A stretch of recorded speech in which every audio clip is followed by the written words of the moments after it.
Becoming an app entrepreneur previously had a very high barrier to entry, right? You had to spend hundreds of thousands of dollars on wireframes and initial product development, all the different things, and you either had to get very heavy investments or you just had to have a lot of money that you were okay putting into an idea. But with no code tools and the expansion of no code tools, that's really quickly changing. Anybody can become an app entrepreneur if they want to. We help plenty of people every single day who have no tech skills, right? No app development skills whatsoever, build and launch custom apps themselves. Anybody can become an app entrepreneur. And that's why, if the way in which you go about aiming for success with your own app is by copying others around you, your app is just going to be lost in a sea, right? Lost in a sea of many. A best practice with business development and growth in general is to differentiate yourself versus copying the competition or other solutions in your market.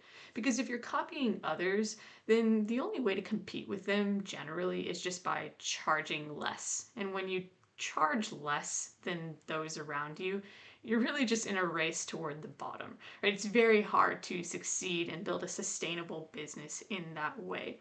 And so what you really want to do is differentiate yourself in some way. You want to solve a problem in a way that is better or different in some way for your target market, right? This is business 101 just in general.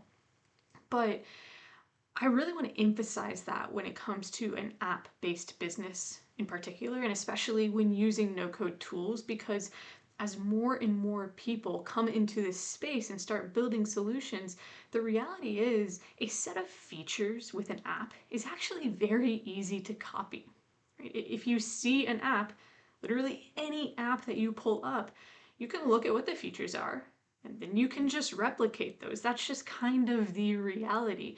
And so the way to be successful moving forward over the long run and in a sustainable way is by differentiating yourself. So make sure that you are finding holes or gaps with the solutions in your market.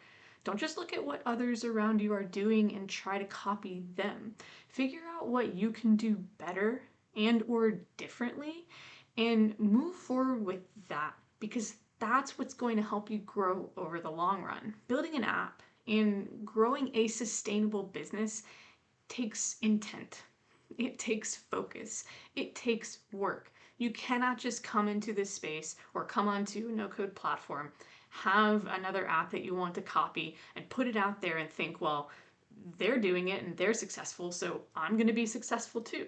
That's just not the way it works. You have to be intentional. You have to be focused. You have to be mindful of what your market needs, what your market is lacking, and what you can provide differently and better. And that's how you succeed.